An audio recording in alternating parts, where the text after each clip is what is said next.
Today we visit an amazing public garden with a special emphasis on evaluating the latest plants. You won't want to miss it, so stay tuned as we garden smart from Kentucky. DRAM has been providing professional gardeners with equipment for over 65 years. DRAM products feature 9 water patterns and are designed to nurture your plants with a shower of rain. DRAM for lawn and garden. Available at garden centers near you. Bring the outdoors into your everyday life. Bass Pro Shops can outfit all your adventures, even those in your backyard. Bass Pro Shops, your adventure starts here. Eric Johnson joins Alki Tours as they sail right into the pages of a gardening storybook in Holland and Belgium. Information available at alkitours.com. Alki Tours, a proud sponsor of GardenSMART.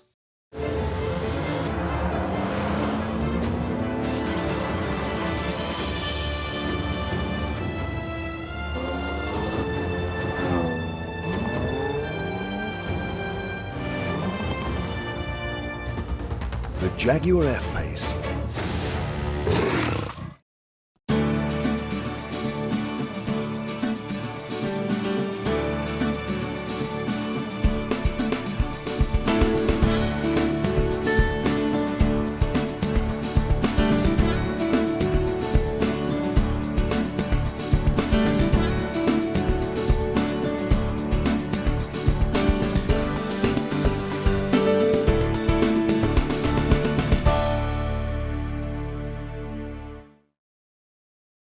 This week on GardenSMART, we travel to Crestwood, Kentucky to visit an internationally recognized center for gardening, plants, and education, Yew Dell Botanical Gardens.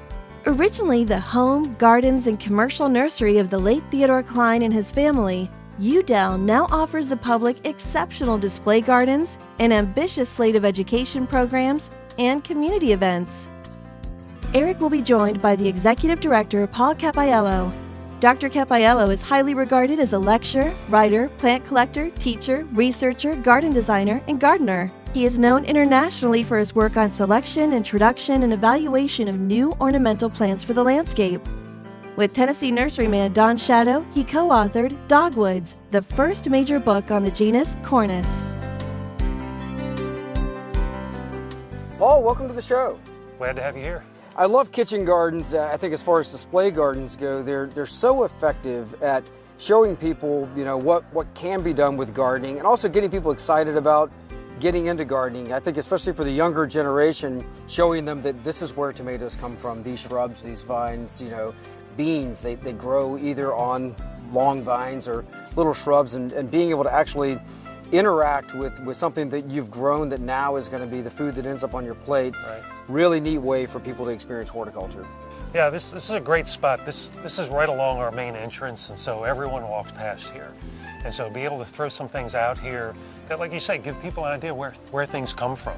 In my experience, anytime you can get a kid to grow something, they eat it. It doesn't matter what it is. You bring it home from the grocery store, it's not as exciting, but if you pull it out of the garden, then it's exciting and it's something they've grown. And so we've used this space as a place to just demonstrate and show different types of plants, maybe sometimes plants people wouldn't think about growing in a kitchen garden. Right. But we want it to be attractive as well as functional, and there's not really enough space here to do a huge garden and a tremendous array of plants, so we sort of just try to highlight some fun things here and there. That's great, and as you said, there's a tremendous amount of interest that can be part of a kitchen garden. It's not just all a bunch of shades of green, but there's some really, really neat plants. Of course, at Yew Dell, one thing you're known for is evaluating plants that oftentimes are not in trade, and I want you to share some of those with us today, some of the ones you're really excited about. Sure, well, I'll start on this side, the big one, the banana. That's actually a cold hardy banana. That will actually live up in the Indianapolis area. Wow. And we don't take it in, we just cut it back. We don't even honestly mulch it in the winter. We just wait till the frost hits the leaves a little bit, cut it back, clean it up a little bit, and in the following spring it just explodes out of the ground and gets 15, 18 feet tall, and it's just this huge tropical looking thing. We don't get a whole lot of bananas. Every once in a while we have a long enough season that we get a few, but it's just one thing that we can point to as something that can be grown that's a little bit different. Great texture in the garden. I mean, you can't beat that tropical look in the garden. On the trellis here, we've got Malabar spinach, which is not a true spinach, but it is edible. The small leaves can be used in soups and that kind of thing. But it's a fantastic annual that comes back from the ground from seed. Wow. We don't plant this, we actually just thin them out. And it's great color. I mean, deep green foliage, those purple stems, small pink blooms, and then it's easy to grow from seed. It's a really fast grower too, right? Yeah, I mean, by 4th of July, this thing is completely covered with vine, and so that's a great one. The rosemary that's in front, that's one of the more cold hardy ones. The variety is ARP, and that one's been in that barrel for several years, and that's one that's performed extremely well for us. And then, of course, the Swiss chard is just a no-brainer. In the fall garden, it's just such brilliant color. I think that's Bright Lights variety. It's mixtures of yellows, oranges, reds, burgundies, and it's just a tough one to beat in the garden. Yeah, and there's also so much color variation there. You have orange, yellow stems, you know, even down to like this beautiful beet purple, and that's a wonderful plant to cook. Yeah. It's a delicious eater. The last one here is the red okra. We grow this one not to eat, we just grow it for the red pods because it's just such great color. It's on its way out now, but most people don't realize okra is in the hibiscus family, and it's got these great pale yellow hibiscus-like blooms, and then the big red pods that are just kind of fun to have. It's a completely different texture in the garden. I also love the tunnels that you've built here, and it's a wonderful structure for, you know, you've got the Chinese noodle beans on this one. I could imagine also if you were growing something like cucumbers that, you know, they'd be easy to harvest as they'd be hanging into the tunnel. I want you to tell us about this structure because it looks like a really simple, fun, easy project for a home gardener. Yeah, we've actually, as you mentioned, we've grown the dipping gourds and all kinds of other things on there that work well. But this is just, I mean, it is as practical and bare bones as it gets. It's just basic T-posts that you can get in a number of sizes at any hardware store. And then these goat fence panels, these rigid fence panels you can buy at any farm supply store. I think they're 4 feet tall by about 16 feet long, and they're flexible enough that you just bend them over the top, and honestly, it's just tied together with zip ties. Wow. And it just makes a very simple, very sturdy trellis and tunnel. You can grow just about anything on it you want. It's tough enough, it can handle some weight, and it works really well. It's great. You should have trademarked that. Yeah, exactly.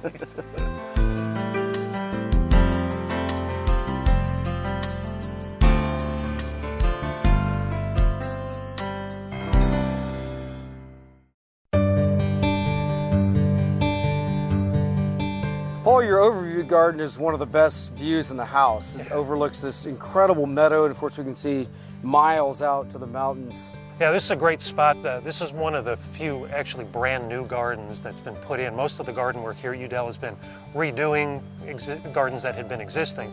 But this is a garden we did a number of years ago, and it was really to display plants in a big open space and to just trial new plants, test new things, and display them to the public.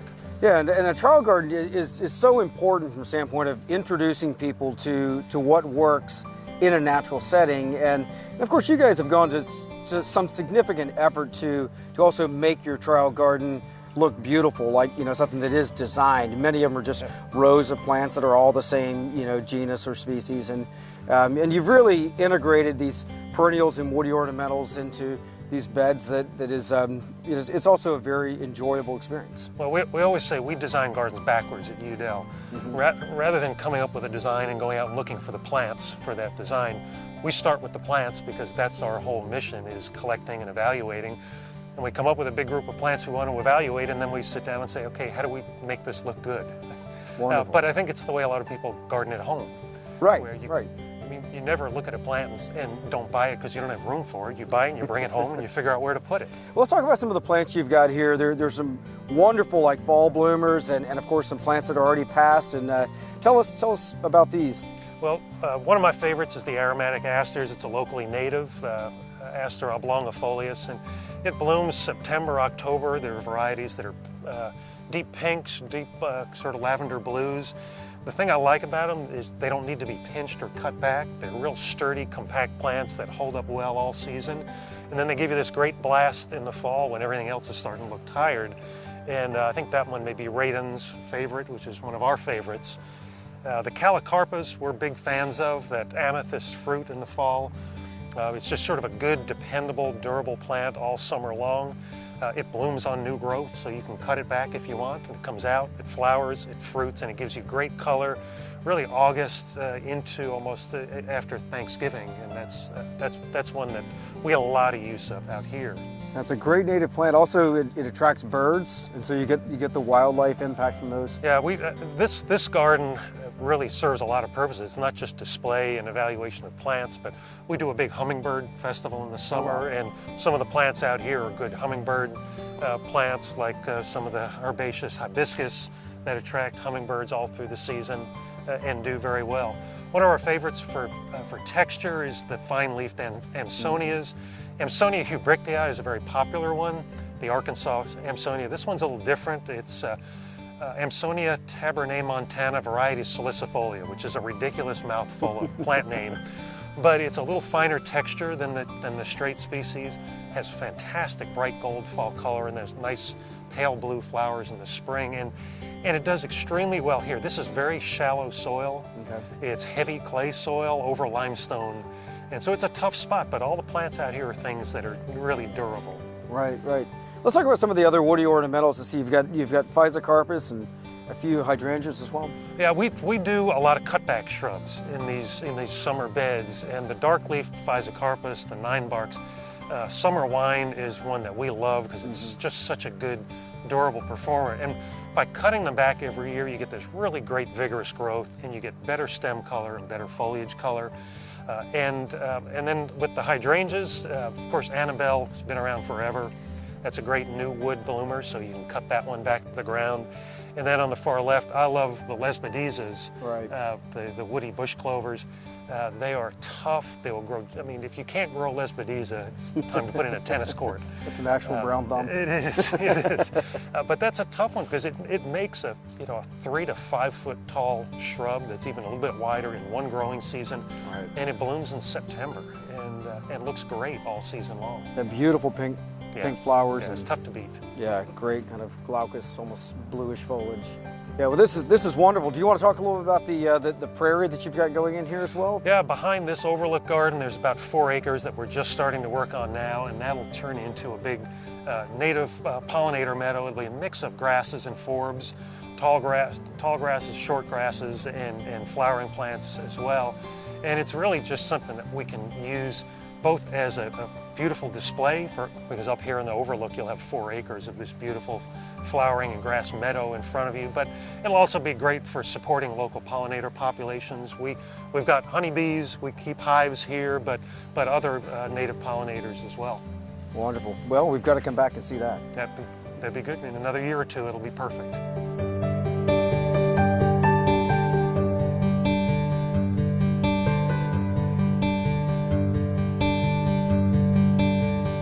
Paul, your glass house is a very important part of plant evaluation on a year-round basis. In fact, right now it's full of many of these beautiful succulents that you use mostly for containers around the property, right?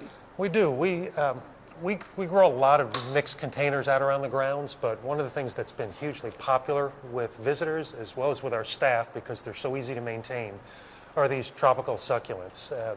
Everything from agaves to echeverrias and various cactus types. They go so long without any water. I mean, some summers we barely even water them, but they're available in such amazing colors. There's reds and burgundies and blues and greens and yellows, and you can make some fantastic mixed containers. And what we call them is the containers that'll still be alive when you come home from summer vacation, because they can handle it. Yeah, and there's so much amazing breeding work that's going on in this field, and these are, as you said, they're super durable plants, and so working them into what we're doing in our home gardens makes a lot of sense. Many of these will be around for years and years and years, and even the ones that are more short-lived, as you said, there's incredible variations in colors, and many of these are beautiful in bloom too. They can be beautiful in bloom, and they work in a lot of different ways. We use some we take out of the greenhouse here. We'll overwinter them here, and then we bring them outside and we'll actually plant them in the ground for the summer. Some of them we'll put out in containers, and when you mix these colors and these textures with beautiful, colorful, glazed containers, you can make some fantastic compositions. So it gives you a lot of flexibility in the garden, and you get a lot of bang for something that doesn't take a whole lot of maintenance buck inside and outside. Right. What are some of the ones you're most excited about now? Well, we love the agaves because they're just so much fun. Texturally, they're amazing. Things like agave jaws with these gigantic spines on them. They're just completely different.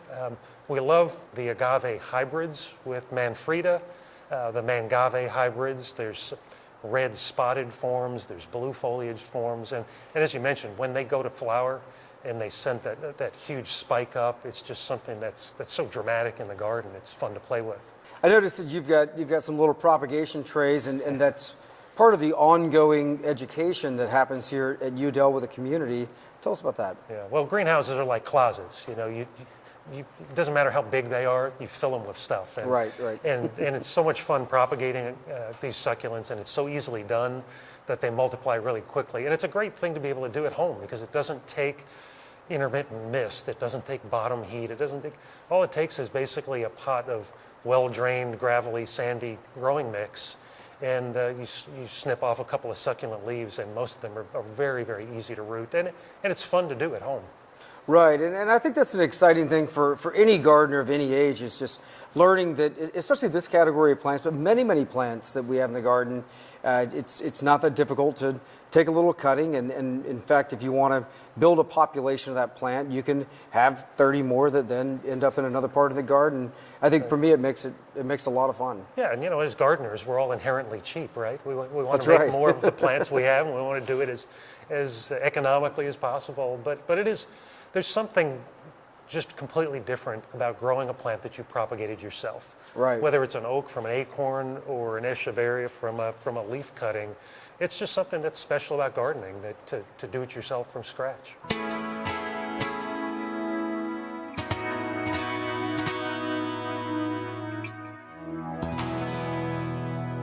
Paul, there are so many changes that have occurred at Yew Dell since we were here last, and it, in some ways, looks like a completely different place.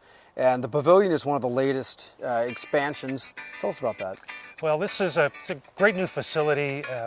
Rental events generate important revenue for us to keep the doors open and keep this place operating. And what we used to do is when people had weddings or big corporate events out here, there was a big gravel slab on the ground, and it sat there all week, and the rental tents would go up on Thursday or Friday. They'd come down on Monday, and a lot of wear and tear on the grounds and a lot of wear and tear on the staff.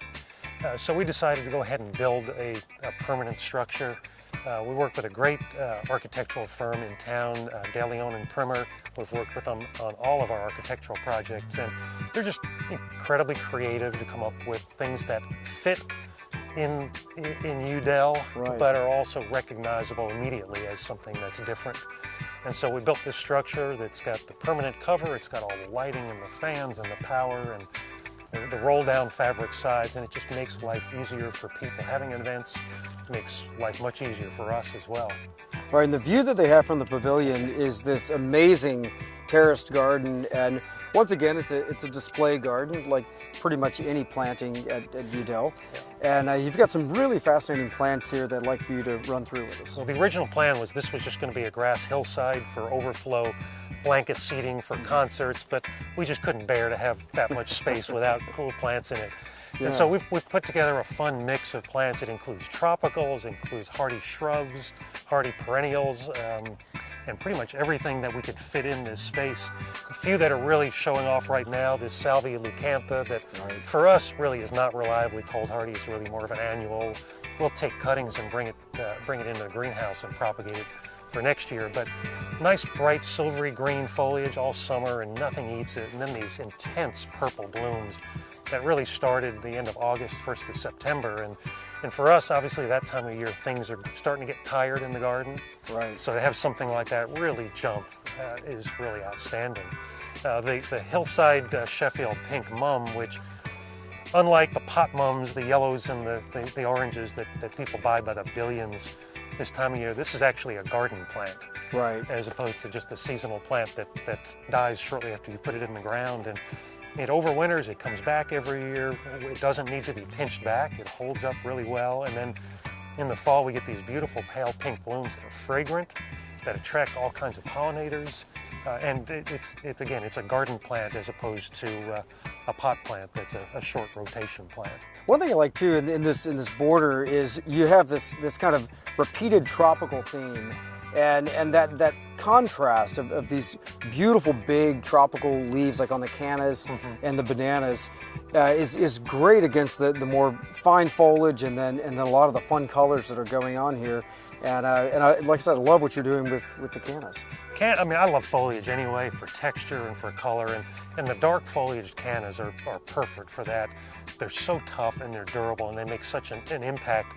Now, in our climate in Louisville, you pretty much have to dig your cannas if you want to have them reliably next year. We always say if you want to predict a terrible cold winter, leave your cannas in the ground, because then you know it'll get cold and you lose them all. Every year you dig them, you have a nice warm winter, and you say, well, we could have left them. But we do dig them every year, and they're pretty easy to overwinter. I mean, we wait till a frost hits the tops, then we sort of cut them back, we dig them out, and really we just bare root that fleshy underground portion. We let them sit on a bench for a week or two to just dry out, and then we just throw them in a barrel in the basement of the office through much of the winter, and then maybe in February we'll pot them up in the greenhouse and get them started so that they're a reasonable size come next spring. And the bananas, we do the same thing. I mean, the bananas, they'll get frosted, we'll cut back the tops, and then literally we throw them in empty barrels. We let them sit there in the basement all winter until they reach about 98 on the dead plant meter, which means they're almost dead. We just can't bear to leave them any longer.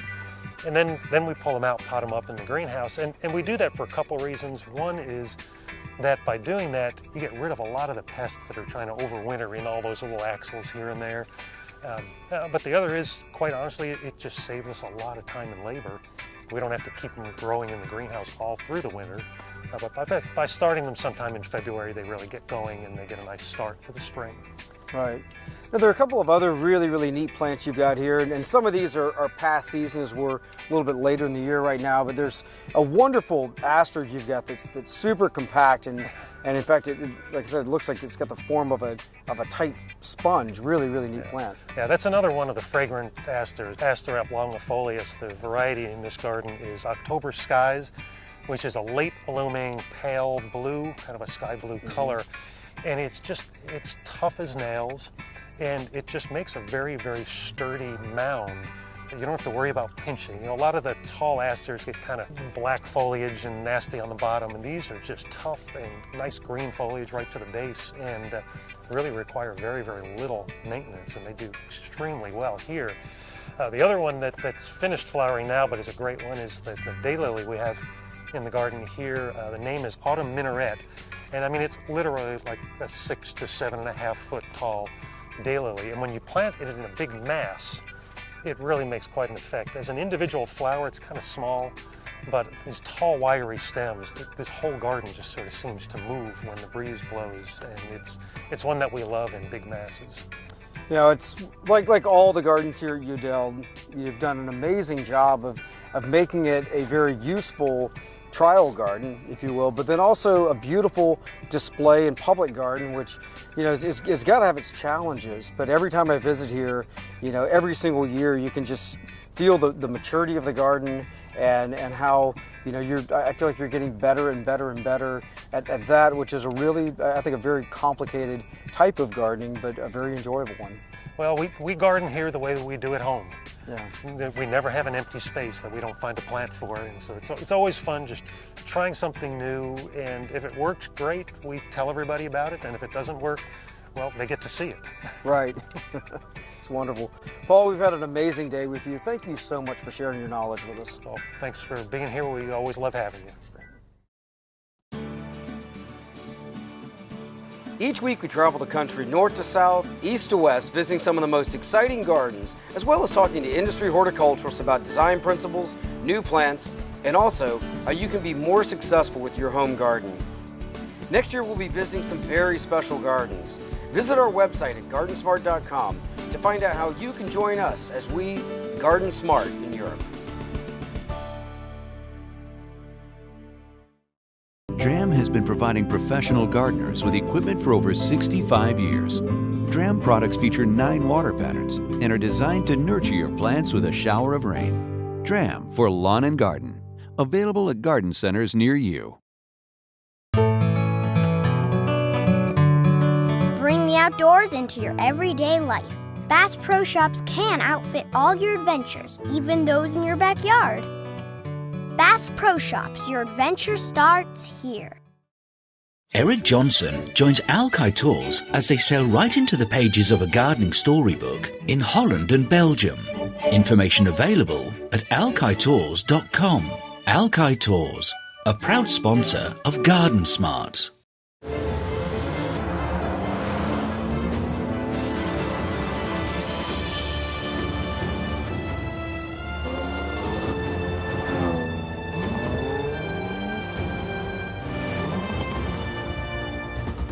The Jaguar F-Pace. We spent the day today with a world-renowned horticulturalist who has spent his career finding and evaluating the next generation of great garden plants. If you have questions about anything you've seen today, visit us on the web at GardenSMART.com. You can also find us on Facebook and Instagram. And remember, even if you're a master gardener, there's always more to learn. So join us next week for more great gardening tips and ideas as we garden smart.